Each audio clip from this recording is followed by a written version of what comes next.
Meus amigos, olha, o dia todo, como eu falei, Deus operando bastante. Eu não trouxe um óleo mágico para você. Eu não trouxe um pano mágico. Nós estamos aqui num ensinamento que eu falei no culto anterior, vou continuar que tem matéria nova, que é o respeito pela palavra de Deus. Toda pessoa que quer vencer tem que aprender a respeitar a palavra de Deus. O respeito pela palavra traz a manifestação do poder de Deus. Amém? Quem respeita a palavra de Deus tem a bênção de Deus. Respeito pela palavra é importante. Lucas é fácil. O que o Lucas era, pessoal? Médico. Tão bom de Bíblia, hein? Capítulo 17, versículo 11. E aconteceu que, indo eles a Jerusalém, passou pelo meio de Samaria e da Galiléia. O que eu falei agora, irmão. Foi ali na brincadeira, mas agora a seriedade. Samaritanos eram inimigos dos judeus, mas Jesus passou por eles também.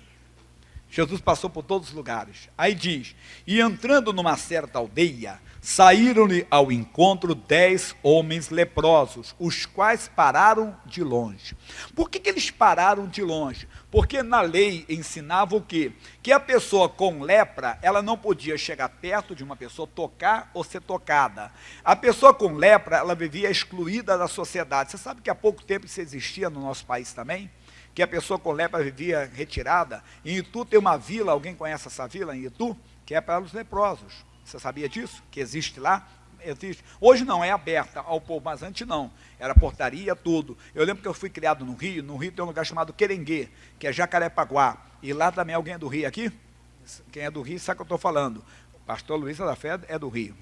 E lá então tinha isso. Mas o que eu quero passar é que eles não podiam tocar em alguém, o leproso não podia tocar nem ser tocado, porque senão ele passaria para outra pessoa. Então o que acontece? Eles respeitaram a lei, eles pararam de longe, eles não chegaram perto de Jesus por causa do respeito pela palavra. Aprenda a respeitar a palavra, irmão. Não chegue perto daquilo que Deus proíbe, irmão. Isso é simbólico para nós. Não chegue perto. Você não tem que chegar perto de uma mulher que não é sua. Quando eu digo perto, é intima, é aproximar com uma maneira íntima, deu para entender. A mesma coisa a mulher, nem nos pensamentos. Respeite a onisciência de Deus. A Bíblia diz que Deus conhece todas as coisas, até o que eu penso, até o que você pensa. Ninguém aqui vai ser apedrejado se pensar em alguma pessoa, mas o Senhor Deus conhece seus pensamentos. O respeito pela palavra é importante. A pessoa que respeita a palavra de Deus, o que ela faz? Vamos para o meio da Bíblia, em Provérbios, capítulo 16, versículo 6. Provérbios, capítulo 16, versículo 6. Olha o que ele diz para nós. Pela misericórdia e pela verdade se purifica a iniquidade. Um comentário rápido que não é mensagem. A misericórdia não anda sozinha, ela só anda junto da verdade. Se eu pecar contra você, não adianta eu pedir perdão para Deus só, tem que pedir perdão para você também. E falar a verdade. E não é meia verdade, é toda a verdade. A misericórdia não anda sozinha, ela só anda junto da verdade. Quem cometeu iniquidade, ela não vai ser apagada se você não falar a verdade. Só quem fala a verdade é que manifesta a justiça, o amor de Deus, a misericórdia de Deus. Então é necessário confessar para quem? Para Deus, é claro, e a quem você errou, contra quem você errou. Não adianta o marido só pedir perdão para Deus. Deus, eu pequei contra a minha mulher, tem que pedir perdão para ela.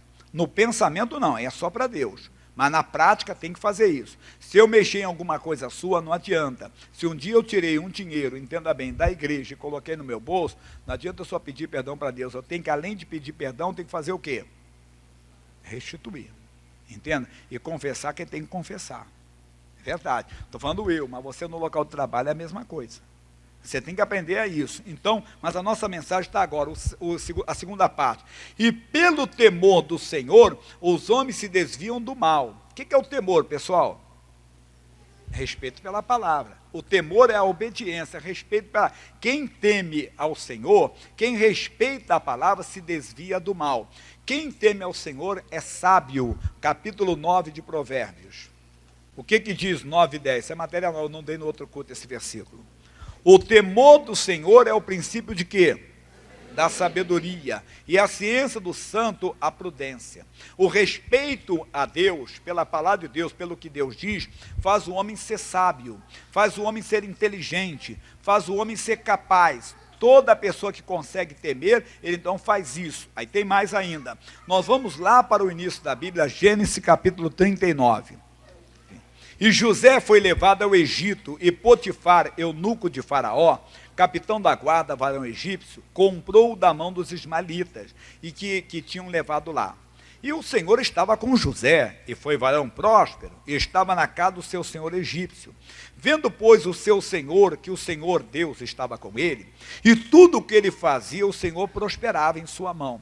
José achou graça em seus olhos, e serviam. E ele o pôs sobre a sua casa, e entregou na sua mão tudo o que tinha. E aconteceu que, desde que o pusera sobre a sua casa, e sobre tudo o que tinha, o Senhor abençoou a casa do egípcio por amor de José. E a bênção do Senhor foi sobre tudo o que tinha na casa e no campo. E deixou tudo o que tinha na mão de José, de maneira de que nada sabia do que estava com ele, a não ser do pão que comia.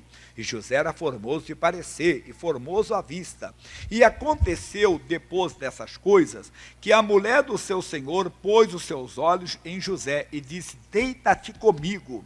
Porém ele recusou, e disse à mulher do seu senhor: eis que o meu senhor não sabe o que há em casa comigo. E entregou em minha mão tudo o que tem. Ninguém há na casa maior do que eu. E nenhuma coisa me vedou, senão a ti. Porquanto tu és sua mulher. Como, pois, toda a sua atenção agora, como, pois, faria eu tamanho mal, e pecaria o quê? Contra Deus. O José poderia dizer o quê? Estou com tudo e não estou prosa. Olha o que o José poderia falar. Imagine, era um escravo, que lá ele começou a ser abençoado, achou graça aos olhos do seu senhor, ficou muito abençoado, porém, a mulher do patrão gostou. O que ele poderia dizer? Rapaz, estou com sorte mesmo, hein? A mulher do homem gostou de mim, vai me dar presente, vai me dar a melhor comida, vai me dar a melhor roupa, vai me dar tudo. Não. Deixa ele com a mamãe, que é melhor, deixa com a mamãe. Isso, acontece, vai com a mamãe. Já viu que é verdade? Deixa ele, fica à vontade. Deixa que todo mundo ficar olhando para ele, ele chora. Isso, vai lá. Não é verdade? Criança tem que deixar à vontade. Senão ele já vai ter mais atenção dele. Aí voltando, então o José, ele pelo temor que ele tinha, pelo respeito que ele tinha à palavra, ele se desviou do mal. Quem teme a palavra, quem teme o Senhor, quem respeita a palavra, se desvia do mal. Não fica de maneira alguma perto do mal. Mesmo que você sofra um dano. José foi parar na prisão, porque aquela mulher o caluniou. Mas por respeito à palavra, foi o que aconteceu com José? Nós sabemos, depois ele interpretou os sonhos do faraó e se tornou governador do Egito. Amigo, tema a Deus. Na hora alguém pode dizer: José, você foi um idiota, José. Você foi um otário, José. Você foi um bobo. A mulher queria ter um caso contigo, a mulher do patrão. Você podia ficar numa boa, José. Poderia comer a melhor comida, poderia vestir a melhor roupa. O marido dela não quer saber. Não, não faça isso. A Bíblia diz claramente que diante de Deus não tem nada oculto que não venha a ser revelado. José via tudo, sofreu tudo, mas Deus olhava para ele. Deus honrou. Lembra que eu falei no início? Eu honro aos que me honram. Tema a Deus. Por quê? Vamos para o Salmo 86, versículo 11. Uma oração de Davi. Isso aqui Davi orou depois que ele já tinha caído, pessoal. E diz o quê? Salmo 86, versículo 11. Ensina-me, Senhor, o teu caminho, e andarei na tua verdade. Vamos lá. Une o meu coração ao temor do teu nome. Une o meu coração, ou seja, faça o meu coração respeitar a tua palavra. É isso que nós precisamos. Jesus está aqui no nosso meio e sabe quantas vezes eu oro dessa maneira. Quantas vezes eu digo: Senhor, une o coração, meu coração ao temor do teu nome. Esse homem, Davi, ele teve uma oportunidade ímpar. O homem que queria matá-lo estava nas suas mãos. 2 vezes ele encontrou seu adversário dormindo. E ele poderia fazer. Uma estava dormindo, outra estava até uma necessidade. Estava nas mãos dele. O auxiliar disse na hora: mata, vamos matar. Ele disse: ai de mim, tocar no ungido do Senhor. Irmão, por respeito à palavra de Deus, por respeito àquilo que a palavra de Deus diz, ele não tocou. Não porque ele era um banana, não porque ele era um covarde, não porque ele não tinha disposição para fazer aquilo, porque ele temia a Deus. Alguém pode ter dito: Davi, você perdeu a oportunidade, depois ele pode te matar. Não, não. o Senhor vai tomar conta disso. O Senhor vai fazer a obra. E mais na frente, Deus fez a obra. O temor ao Deus faz o homem, então, respeitar a palavra de Deus. Quando eu faço um casamento, todo mundo troca os votos. Qual é o voto? Prometo ser fiel aonde? Na saúde. Prometo ser fiel aonde? Na doença. Prometo ser fiel aonde? Na prosperidade. Prometo ser fiel na pobreza. Todo mundo faz esse voto. Eu não faço. Por quê? Porque se o homem temer a Deus, ele nunca vai trair a mulher. Se a mulher temer a Deus, respeitar a palavra, ela nunca vai abandonar o marido. Ainda que ela seja desprezada, que ele seja desprezado. Ele vai santificar em oração, ele vai santificar em oração. É isso que o homem de Deus faz. É isso que a mulher de Deus faz. Vamos voltar para Lucas 17. Eles não chegaram perto de Jesus por causa do respeito pela palavra. Você quer vencer? Primeira lição, respeite a palavra de Deus. Segunda, vamos entrando no versículo 13 agora. Então, voltando para o 12, repetindo o 12. E entrando numa certa aldeia, saíram ao encontro 10 homens leprosos, os quais pararam de longe. Então, pessoal, eles pararam de longe porque respeitaram a palavra. Terceiro, versículo 13. E levantaram a voz dizendo, Jesus, mestre, tem misericórdia de nós. Mostraram o quê? Que eles conheciam Jesus, que já tinham ouvido falar de Jesus, que sabia que Jesus podia fazer algo por eles. Então falaram, Jesus, mestre, tem misericórdia de nós. E diz a Bíblia Sagrada, versículo seguinte, e ele vendo, disse-lhes, ide, mostrai-vos aos sacerdotes. E aconteceu que indo eles ficaram limpos. Segundo ato aqui. Primeiro nós aprendemos que é respeitar a palavra. Segundo, eles não podiam sair sem serem curados. Por quê? Preste atenção nisso que vai te ajudar. A lei ensinava o quê? Que o homem com lepra não podia chegar perto nem ser tocado. Aprendemos isso? Mas a lei também ensinava o quê? Que o homem curado ia até o sacerdote e o sacerdote diria, me examine. Examinava, você está curado. Fique 7 dias no retiro. Depois de 7 dias, novamente diante do sacerdote, você está limpo. É reintegrar a sociedade. Jesus, cura-nos primeiro. Nós não podemos ir até o sacerdote com a lepra. Mas o homem de Deus, a mulher de Deus, a pessoa de Deus, anda pela fé. Segundo passo, ande pela fé. Primeiro, respeite a palavra.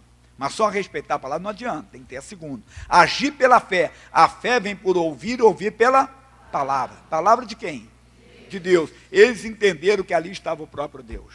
E o próprio Deus está dizendo, vão, se mostrem agora, apareçam diante do sacerdote. Não, Senhor, cura-nos primeiro.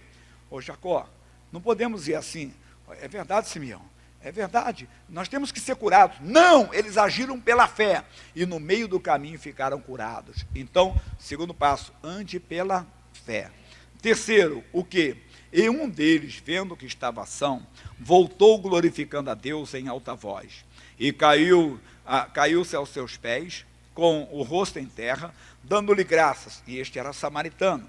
E respondendo Jesus, disse, não foram 10 os limpos? E onde estão os 9? Não houve quem voltasse para dar glória a Deus, senão esse estrangeiro. E disse-lhe, levanta-te, vai, a tua fé se salvou. Amigo, terceiro passo, ande aos pés de Jesus. Quando eu vim para a igreja, eu não vim para ser salvo. Quando eu vim para a igreja, eu vim para ser curado de uma maldita depressão, que acabava com a minha vida, que fazia eu viver com pensamento de morte e suicídio a todo momento. E eu estava passando, humanamente falando, um período muito de transformação para melhor na minha família. De uma família muito pobre mesmo, Deus abençoou, já dei esse testemunho, alguns conhecem, através de um irmão meu, do jogador de futebol. Na época ele era do América do Rio de Janeiro, mas foi convocado para a seleção de juniores, e Deus fez uma mudança tremenda, comprou um apartamento melhor para minha mãe. Quando ele chegou do campeonato mundial de juniores, ele trouxe um sombreiro, foi no México, trouxe para um irmão, trouxe uma camisa para outro, chaveiro para isso, olhou para mim e disse, Jaime, esqueci de você. Aí ele me entregou a chave do carro dele, ele tinha um carro que era um Fusca 78. Eu estou falando em 83, um Fusca 78 era um carro de 5 anos. E hoje, pessoal, tem financiamento, é fácil hoje, naquela época para comprar um carro era difícil. Você sabe, pessoal mais antigo, que só o riquinho da rua que tinha o carro, né? Nós falamos, quem tinha telefone e carro, não era assim? Sabia. Comprou televisão colorida. Eu falo televisão colorida, o rapaz dizendo, mas o que ele está falando? uma televisão colorida, porque a televisão era preto e branco. Quando nós queríamos dar uma cor na televisão, nós comprávamos um plástico, quem lembra disso? E colocávamos, rapaziada nova não sabe o que é isso. Colocávamos um plástico, o plástico comprávamos na feira, né? Só para dar um colorido na televisão, só para ver um pouco, né? Um pouco colorido, como se fosse tipo um arco-íris que colocava ali na frente, só para mudar um pouco. A vida mudou completamente, financeiramente, então todo dia tinha carne, todo dia tinha isso, mas nada me alegrava. Aquele carro não me alegrou, a televisão colorida não me alegrou, porque quem teve depressão sabe, o nome já fala depressão, você está abaixo do nível de vida. Só vontade de se matar, eu tinha um medo da morte tremendo, que eu passava perto de um lugar que tinha um caixão, já fazia assim, ó. Mas ao mesmo tempo eu queria morrer, entenda? Porque eu não aguentava vencer aquilo. É como mais ou menos, já que você não consegue vencer o inimigo, se entrega para ele. Eu estava com uma depressão quando eu fui para a igreja, e cheguei lá, fui liberto, expulsado do demônio e tudo, aí me envolvi com Cristo realmente, me levantei. Só que na igreja eu entendi que Jesus tinha mais para mim. E quando eu estava curado, sentindo bom, forte, já estava deixando de lado o diazepam, o Diempax, o Sumalho, os tranquilizantes, antidepressivos, ansiolíticos, eu voltei, porque eu sabia que Jesus tinha mais, ele tinha salvação para mim. Ele tinha a vida eterna para mim. Ele tinha a Nova Jerusalém, que de Deus vai descer. Você sabe que a Nova Jerusalém, as ruas da Nova Jerusalém são ruas de ouro. E eu não quero perder nada. Se eu tiver que ter ouro aqui, eu tenho que perder o ouro de lá, eu vou ficar duro aqui, irmão. Isso não é demagogia, hipocrisia, não. Todo o respeito. Porque a Bíblia diz, Paulo falou, eu fui chamado para enriquecer a muitos, não para enriquecer. O caso que hoje muita gente, não estou criticando ninguém, nem fazendo alusão a ninguém, mas falando no geral, muita gente está subindo no púlpito para enriquecer, e por isso os escândalos estão aparecendo, o amor ao dinheiro. Eu não fui, Paulo disse, eu fui chamado, eu, Paulo, pregador do Evangelho, fui chamado para enriquecer a muitos, não para enriquecer. O púlpito não é lugar para enriquecer. Ah, pastor Jaime, conta outra. Quem faz errado, preste conta a Deus. Não que você não possa prosperar, você não vai chutar o anjo, mas o que eu quero dizer para você é que eu entendi que Jesus tinha algo maior para mim. E se para ter algo maior aqui eu tenho que perder o maior de lá, então vou perder aqui tudo. Eu entendi que ele tinha a salvação, amado. Aquele homem entendeu. Era um samaritano, não era um judeu. Mas ele entendeu que o seu Deus tinha algo maior para ele, que Jesus tinha algo maior para ele. Jesus tem algo maior para você. Você veio aqui talvez para ser curado também da depressão. Talvez você veio aqui para ser curado de um câncer. Talvez você veio curado como o pastor do litoral, trouxe o filho dele na oração. Eu estava pregando quinta-feira passada no litoral. E o menino estava cheio de linfomas, ia fazer a biópsia para ver que tipo de tratamento. Jesus foi e curou, fez todos os nódulos desaparecerem. Irmão, Jesus faz mais do que pedimos ou pensamos. No culto anterior, quantas pessoas foram curadas aqui de ombro, de nódulos? Quantas pessoas? Mas eu digo, Deus tem algo maior para você. Não perca o que Jesus está oferecendo para você. Ele tem a vida eterna, irmão. Receba Jesus como Senhor e Salvador. Só Jesus Cristo salva. Essa igreja não salva ninguém. Igreja nenhuma salva, pastor nenhum salva. Quem morreu na cruz foi Jesus. Quem venceu a morte foi Jesus. Quem venceu o inferno foi Jesus. Eu não podia vencer a morte, mas graças a Deus eu não quero nem saber como é que é a morte. Porque quando eu fechar os olhos, eu já vou ver a glória de Deus, irmão. Eu não quero saber se é uma caveira, se é uma pessoa desdentada. Eu não quero saber como é o inferno. Se ele é mais quente do que o interior que eu fui semana passada. Barretos, no inverno, estava 37 graus. Na sombra, estava quente. O inferno é muito mais quente ainda. Eu nem quero saber disso. Por quê? Porque Jesus já venceu o inferno por mim. Amigo, o inferno não foi preparado para você. Você só vai para o inferno se você rejeitar Jesus. Mas se você quiser Jesus, ele entra no seu coração agora. Nós vamos orar nessa noite, vamos ver Deus cobrir isso aqui de milagres. Como tem de gente aqui, Deus quer fazer também milagres e maravilhas. Mas eu estou lhe oferecendo algo que o meu Senhor tem. Pedro disse, eu não tenho prata nem ouro, mas o que eu tenho eu te dou. Eu não tenho prata nem ouro, mas eu tenho salvação. E eu dou a salvação para você. Eu não posso dar o que eu não tenho, mas o que eu tenho eu te dou. Eu tenho a salvação em Cristo Jesus. Aceite Jesus hoje. Foi ele quem morreu. Toma uma decisão. Você acompanha o seu marido, mas Deus não tem genro. Deus só tem filha e filho. Você acompanha a sua esposa. Entenda, funciona. Você acompanha o seu marido. Você acompanha o seu irmão. Hoje a decisão é sua. Jesus, eu te quero. Ele vai te levar para o céu. E outra coisa, se você desviou, volta correndo. E se você sabe que tem feito alguma coisa que não está de acordo com a palavra, me perdoa, Senhor, eu não tenho respeitado a tua palavra. Se você tem pensado, sabe, naquela pessoa que não é seu cônjuge, peça perdão para Deus, porque Deus conhece os pensamentos. Você está me dando um sermão? Não, estou te dando a salvação. Ele quer te salvar. Não deixe. Depois nós vamos orar por cura. Os 10 levaram a cura, tudo bem, os 10 foram curados, mas só um foi salvo. Vamos mudar esse quadro. Receba a sua cura, mas receba a salvação que não tem. Vamos orar? Fiquem de pé, por favor.